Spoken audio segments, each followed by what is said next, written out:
अरे अब थोड़ा आराम भी कर ले राम सिंह, सुबह से देख रहा हूँ तू काम ही कर रहा है।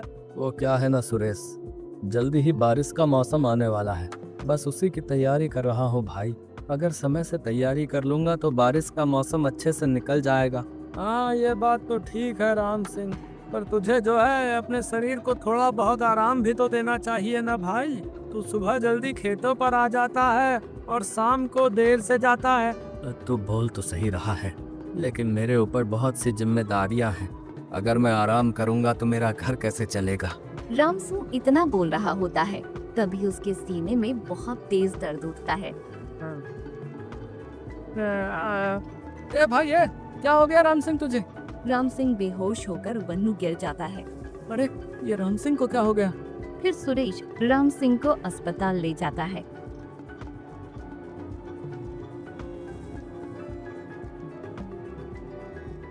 डॉक्टर साहब क्या हुआ है मेरे दोस्त को? जी दरअसल आपके दोस्त को हार्ट अटैक आया था, लेकिन अब घबराने वाली कोई बात नहीं है। क्या मैं अपने दोस्त को लेकर घर जा सकता हूँ? हाँ आप इन्हें लेकर जा तो सकते हैं, लेकिन एक बात का ध्यान रखना। कौन सी बात डॉक्टर साहब? ये ज्यादा काम ना करें और ज्यादा से ज्यादा आराम करें। ज्यादा काम करना इनकी सेहत के लिए ठीक नहीं है। ठीक है डॉक्टर साहब। फिर सुरेश राम सिंह को घर लेकर जाता है। अरे क्या हो गया ये भैया? भाभी डॉक्टर ने बताया कि राम सिंह को हार्ट अटैक आया था। हार्ट अटैक का नाम सुनते ही सावित्री घबरा जाती है। लेकिन भाभी घबराने की कोई बात नहीं, अब राम सिंह जो है ठीक है। भाभी ध्यान रखना कि राम सिंह ज्यादा काम न करे, डॉक्टर ने इसे आराम करने को कहा है। जी भैया, इतना बोलकर सुरेश वहीं से चला जाता है। अरे तुम ज्यादा परेशान मत होना सावित्री, ये सुरेश तो बस ऐसे ही बोल रहा था। मुझे पता है जी कि सुरेश भैया सही बोल रहे थे, वैसे भी अब आपको ज्यादा काम करने की जरूरत नहीं है। अरे पगली, अगर मैं काम नहीं करूँगा तो कमाऊँगा क्या, और कमाऊँगा नहीं तो हम खाएंगे क्या? कोई बात नहीं, कुछ दिन थोड़ा कम खाएंगे तो क्या हम मर जाएंगे? तुम्हारी बात ठीक है सावित्री, लेकिन उस जमींदार का क्या? उसका कर्ज तो चुकाना होगा ना। तो आप जमींदार से कुछ समय और मांग लीजिए। नहीं सावित्री, मैं उससे और समय नहीं मांग सकता। अगर ऐसा किया तो वो दोगुना ब्याज लगा देगा। पता नहीं भगवान जिन लोगों को ज्यादा पैसे देते हैं उन्हें दिल देना भूल जाते हैं क्या? तुम ज्यादा चिंता मत करो, देखना भगवान सब ठीक कर देंगे।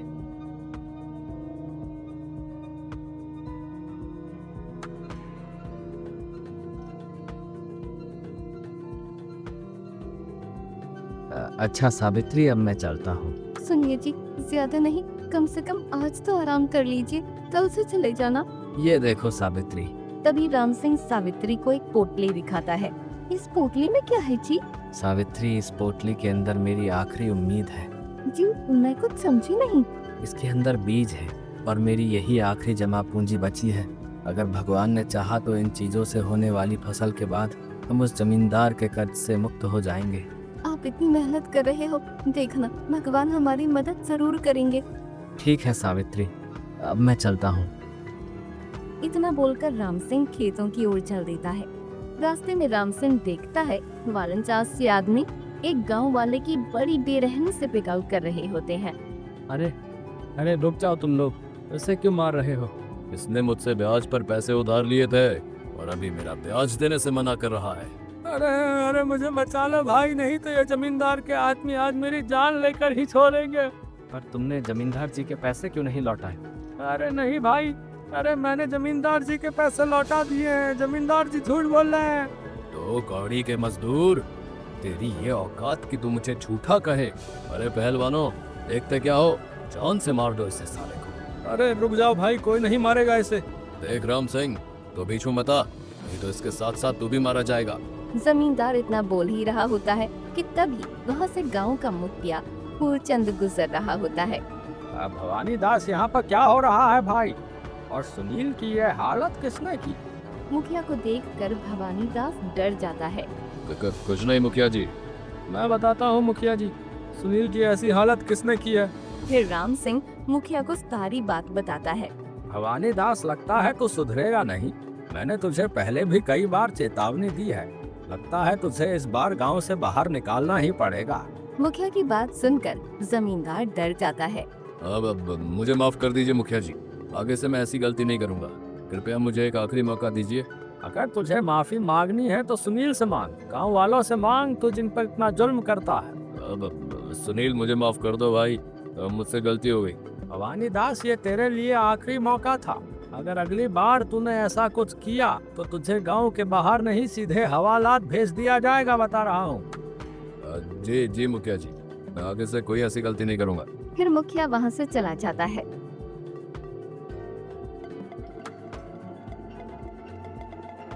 लेकिन जमींदार के तन बदन में बुरी तरह से आग लग जाती है। राम सिंह, आज से तेरी उल्टी गिनती शुरू। अगर मैंने भी तुझसे इसका बदला नहीं लिया तो मेरा भी नाम भवानी दास नहीं।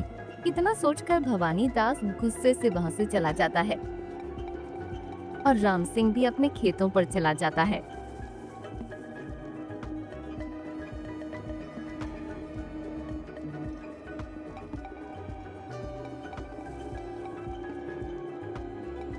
अरे मुझे पता था राम सिंह तू नहीं मानेगा, इसीलिए मैं तुझे देखने चला आया। चल अब हट जा, मैं कर लूंगा। अरे धन्यवाद दोस्त, लेकिन तेरा भी तो खेत है, तो उसमें कौन काम करेगा? अरे तू मेरे खेतों को छोड़ और जल्दी हट जा, नहीं तो दूंगा एक रख के। हाँ हाँ ठीक है भाई, हटता हूँ। फिर राम सिंह एक पेड़ के नीचे जाकर लेट जाता है और सुरेश उसके खेतों में काम करने लगता है।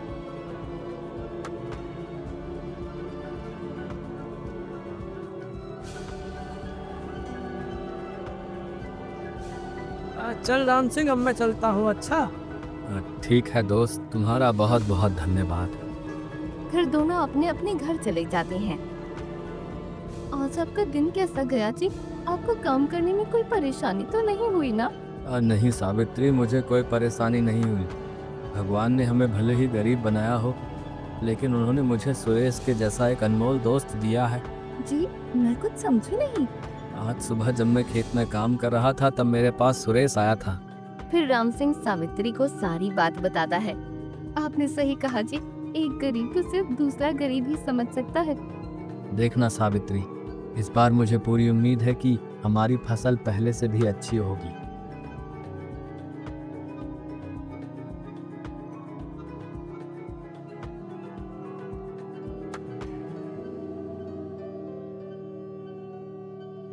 अच्छा भाग्यवान, अब मैं चलता हूँ। इतना बोलकर राम सिंह खेतों पर चला जाता है और खेत में काम करने लगता है। तभी वहाँ सुरेश आ जाता है। अरे राम सिंह, तुझे तो कल मैंने काम करने से मना किया था। तेरी बात तो ठीक है सुरेश, लेकिन रोज रोज दोस्त का फायदा उठाना ठीक नहीं लगता यार। अरे कर दी ना तूने गैरों वाली बात है। अरे कुछ दिन की ही तो बात है, तू ठीक हो जाएगा, वो तो अपने आप ही कर लेना। ठीक है सुरेश, जैसी तेरी मर्जी। और हाँ, कुछ दिनों के लिए तो तू भूल ही जा कि तेरे पास कोई खेत है। ठीक है सुरेश, पता नहीं मैं तेरा ये एहसान कैसे चुकाऊंगा रे। अरे जब मैं बीमार पड़ूंगा तो तू बदले में मेरे खेतों में काम कर देना भाई। फिर सुरेश खेतों में काम करने लगता है और राम सिंह एक पेड़ के नीचे जाकर आराम करने लगता है। अब ये रोज की बात हो गई थी। सुरेश राम सिंह के खेतों में काम करता और राम सिंह आराम करता।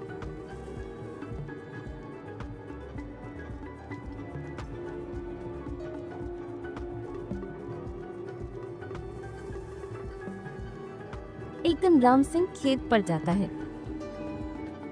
और सुरेश का इंतजार करने लगता है। ये सुरेश अभी तक आया क्यों नहीं? रोज तो अब तक आ जाता है, उसके खेतों पर जाकर देखता। फिर राम सिंह सुरेश के खेत पर जाता है।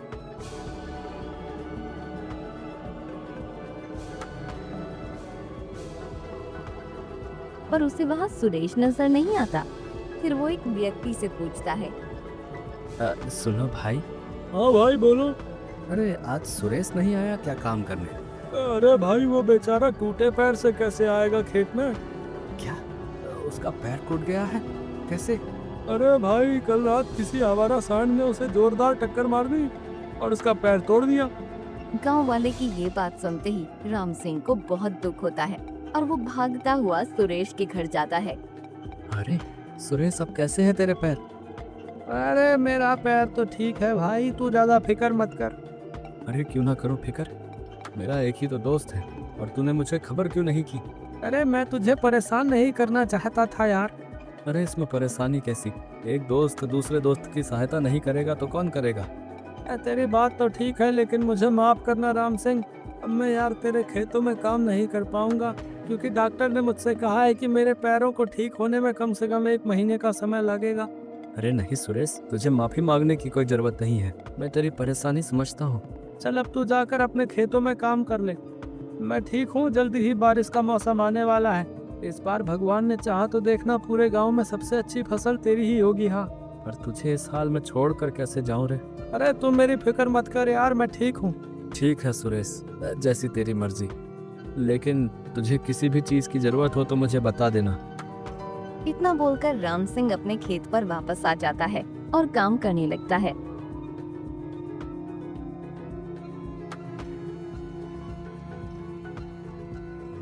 अरे आ गया? हाँ सावित्री, मैं आ गया। आए मर गया रे। क्या हुआ जी आपको? अरे कुछ नहीं सावित्री, वो क्या है ना, आज कई दिनों के बाद मैंने खेत में काम किया ना, बस इसीलिए मेरे शरीर में दर्द हो रहा है। क्यों, आज सुरेश भैया नहीं आए आपकी सहायता करने? नहीं, आज वो नहीं आया। वो क्या है ना, फिर राम सिंह सावित्री को सारी बात बताता है। कल से मुझे खेतों का सारा काम करना है। ये तो बहुत बुरा हुआ सुरेश भैया के साथ, और आपको भी तो डॉक्टर ने आराम करने को कहा है। तुम मेरी फिक्र मत करो, अब खेतों में ज़्यादा काम नहीं बचा है। अब तो बस खेतों में बीज डालने हैं और बारिश का इंतज़ार करना है। उसके बाद तो सिर्फ इंतज़ार ही करना है।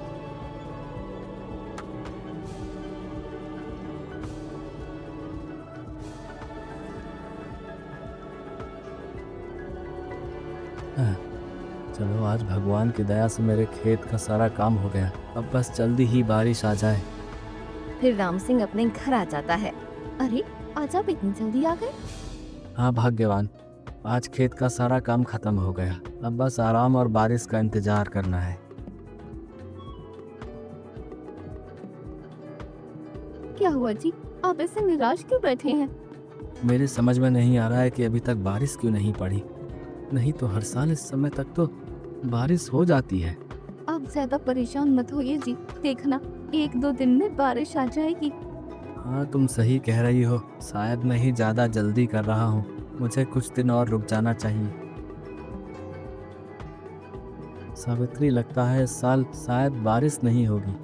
जी मुझे भी यही लग रहा है, लेकिन अब आप क्या करोगे? अब करना क्या है, मुझे उस जमींदार के कुएं से पानी लेना होगा, क्योंकि हमारे खेत के पास सबसे नज़दीक कुआं उसी का है। आपको लगता है कि वो लालची जमींदार आपको पानी देगा?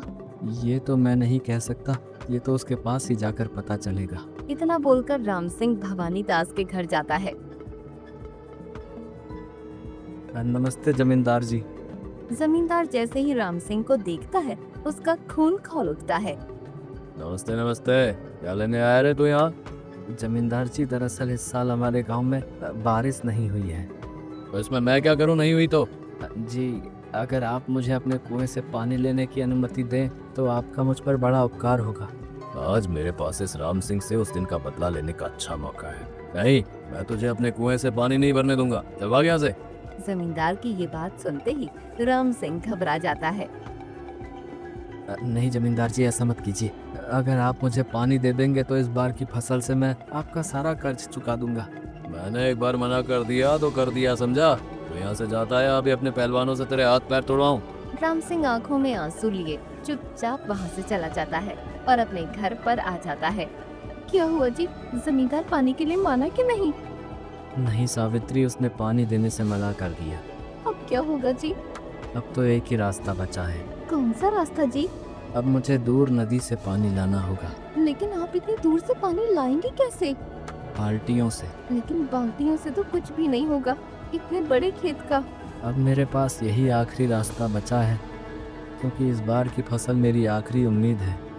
अगर मैंने ऐसा नहीं किया तो हम उस जमींदार के कर्ज से कभी मुक्त नहीं हो पाएंगे।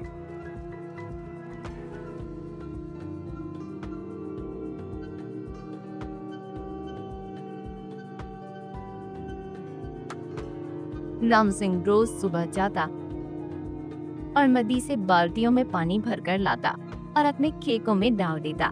ऐसा करने में राम सिंह को बहुत तकलीफ हो रही थी, लेकिन बेचारे के पास इसके अलावा और कोई चारा नहीं था।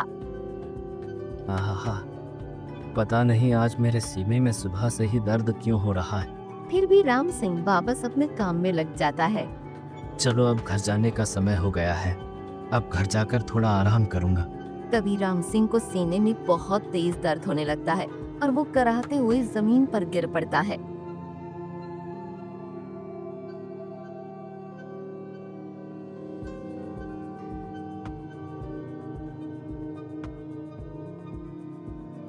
अरे राम सिंह, और बता कैसे आना हुआ? सुरेश, क्या तू मेरी एक आखिरी मदद करेगा? हाँ हाँ राम सिंह, जरूर बता, क्या बात है? कुछ ही दिनों में मेरी फसल तैयार होने वाली है, क्या तू मेरी फसल काट कर उसे जमींदार को बेच देगा? हाँ हाँ राम सिंह, बिल्कुल। वैसे तू कहीं जा रहा है क्या? लेकिन राम सिंह उसकी बातों का कोई जवाब नहीं देता और वहाँ से चला जाता है। सुरेश को राम सिंह का बर्ताव थोड़ा अजीब लगता है, लेकिन वो उसे कुछ नहीं कहता। कुछ दिनों बाद जैसे ही राम सिंह की फसल तैयार होती है, सुरेश उस फसल को काट कर जमींदार को बेच देता है और जो पैसे बचते हैं उन्हें लौटाने वो राम सिंह के घर जाता है। राम सिंह, अरे हो राम सिंह। अंदर से सावित्री बाहर आती है। नमस्ते भाभी, राम सिंह घर पर है क्या? आइए भैया, अंदर आ जाइए। सावित्री के इतना बोलने पर सुरेश घर के अंदर जाता है तो चौंक जाता है। सुरेश देखता है कि राम सिंह की फोटो टंगी होती है जिस पर एक हार चढ़ा होता है। भाभी, ये कब हुआ? भैया, 10 दिन पहले दिल का दौरा पड़ने के कारण इनकी मृत्यु हो गई। लेकिन ये कैसे हो सकता है? वो 1 हफ्ते पहले ही तो मेरे पास आया था और उसने मुझसे कहा था कि मैं उसके खेतों की फसल काट कर उसे बेचकर उस जमींदार को पैसे दे दूं। लेकिन उनकी मृत्यु हुए तो 10 दिन हो चुके हैं।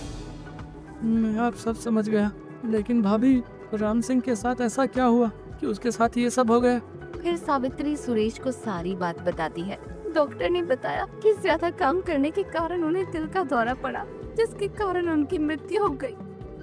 जमींदार, मैं तुझे छोड़ूंगा नहीं। फिर सुरेश गांव के मुखिया के पास जाता है और उसे सारी बात बताता है। क्या? ये क्या कह रहे हो तुम? हाँ मुखिया जी, मैं सही कह रहा हूँ। भवानी दास, आज तुझे हम गांव वाला से कोई नहीं बचा सकता। फिर मुखिया कुछ गांव वालों को लेकर जमींदार के घर जाता है। अरे मुखिया जी, आप यहाँ, वो भी इतने सारे लोगों के साथ? गांव में सब ठीक तो है ना? गांव में तो सब ठीक है, लेकिन भवानी दास, अब तेरे साथ बहुत बुरा होने वाला है। गांव वालों, देखते क्या हो, मारो इस साले को। वो सारे गांव वाले लोग जमींदार की पिटाई करने लगते हैं। अरे अरे, छोड़ दो मुझे, अरे अरे, आए मर गया रे, अरे। तभी वहाँ पुलिस आ जाती और जमींदार भवानी दास को पकड़कर अपने साथ ले जाती है। सुरेश, मुझे गर्व है तुम्हारे जैसे सच्चे दोस्त पर। आज तुम्हारे ही कारण राम सिंह को इंसाफ मिल